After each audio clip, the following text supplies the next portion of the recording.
13:40, 20-2 is the start of the Pick Six on Sunday at Hollywood Bets Scottsville. It's a maiden plate for fillies and mares over 1,000 metres. An interesting race. When I looked at the programme, I thought Garth Puller held a strong hand here with Lundy Island number 4 and Quinanza number 9. Two fillies that are progressive, coming along the right way. You had a word with him, and of course the interview with Garth will be flighted with this show and on the social media platforms. You mentioned that he thought they would run well.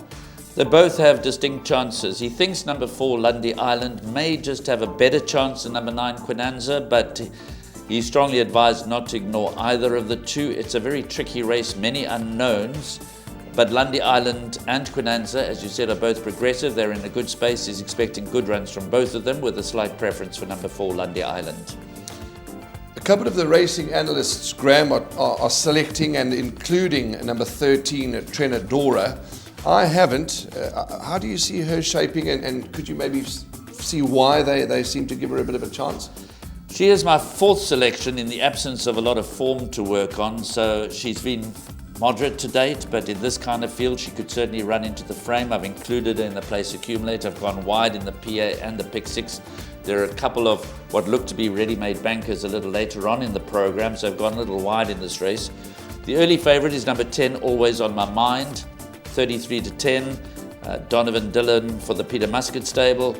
Again, doesn't have the form to suggest that she has a favourite's chance, but lightly raced, further improvement likely. Gets the blinkers, so number 10, Always on My Mind, is a blinker strike. She's my second choice. I've guessed a little bit at number 12, What a Splash, but on the basis of the fact that they don't price up horses at 4-1 if there haven't been a few whispers around. So number 12, What a Splash, has been priced up quite short in the market at 4-1. Serena Moodley for the Michael Roberts stable. So we'll have to watch the betting, see if she drifts or if she remains steady in the marketplace. But obviously there is some word out that she can run. Number 12, What a Splash. And those are the 4 that I've included, 4, 10, 12 and 13. But it wouldn't surprise me if the winner came from somewhere else. Graham, just on number 10, Always on My Mind, what is encouraging, although it finished 6th last time, 3.80 behind Purple Merchant, there have been 12 runners for 3 winners out of that form line, so that's looking good, which is encouraging, and I think the filly can start improving now. I think she'll give us a good run. But before we wrap up, in a very tricky race, as you said, I'm going for Garth Puller to hopefully at least, both of his runners to be in the money. But I would like your opinion on 2 runners before we close the first leg of the Pick Six. 2, Beckoning Beauty for Louis Gerson, Ashton Aries, and 3, Never Ending Love. How do you assess them? They both have shown a little bit of form. They've shown a glimmer of promise. Certainly Beckoning Beauty, the debut wasn't bad. 5th to Kalula, beaten almost 10 lengths. Whether she's ready to win or not, I'm not certain, but I think she will continue to improve.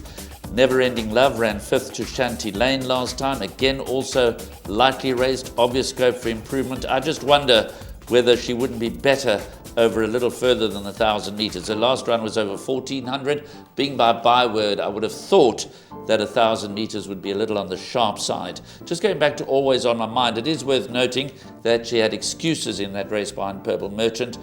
She cast a shoe in running, which certainly didn't help her chances.